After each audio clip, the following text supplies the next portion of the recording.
ضرورت پڑ جائے، حالات ایسے ہو جائیں، اس وقت اللہ امتحان لیتا ہے کہ اب یہ کیا کرتا ہے۔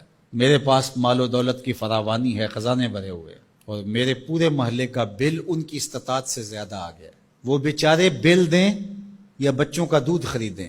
اب امتحان آیا تھا سیٹھ صاحب کا، اب امتحان آیا تھا امیر شہر کا، اب امتحان آیا تھا اس دولت مند کا۔ امام شافعی فرماتے ہیں نقص اموال کا مفہوم یہ ہے، اللہ اب پرکھتا ہے کہ اب یہ تجوریاں کھولتا ہے یا اب یہ موقع سے فائدہ حاصل کر کے مزید دولت اکٹھی کرتا ہے۔ جب دولت اوپر سے بھی آ رہی ہو اور بندہ آگے بھی خرچ کر رہا ہو، وہ امتحان نہیں ہوتا، اس لیے کہ اوپر سے بھی آ رہی ہوتی ہے اور بندہ آگے سے بھی خرچ کر رہا ہوتا ہے۔ جب دروازے اوپر سے بند ہو جائیں، حالات اس طرح کے ہو جائیں، اب اگر وہ خرچ کرے گا تو اب نقص اموال کا اندیشہ ہے۔ تو کہا یہ تھا امتحان، اللہ دیکھتا ہے کہ اس امتحان میں کون پورا نکلتا ہے، یہ اللہ آزماتا ہے۔ اس وقت آزمائش ہے امیروں کی، غریبوں کی تو ہے ہی ہے۔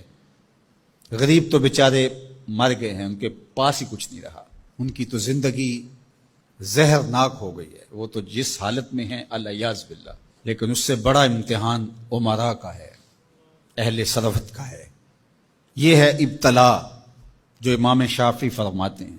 فرمایا اس موقع پر نفلی خیرات کر کے وہ اپنے بھائیوں کو، رشتہ داروں کو، گلی محلے کے لوگوں کو اب کیا وہ مدد کر کے ان کو مشکل سے نکال سکتے ہیں، اور اب وہ نکالیں گے تو انہیں خود بھی ڈر ہے کہ ہم بھی کمزور ہو جائیں گے، ہم بھی ان کی لائن میں کھڑے ہو جائیں گے۔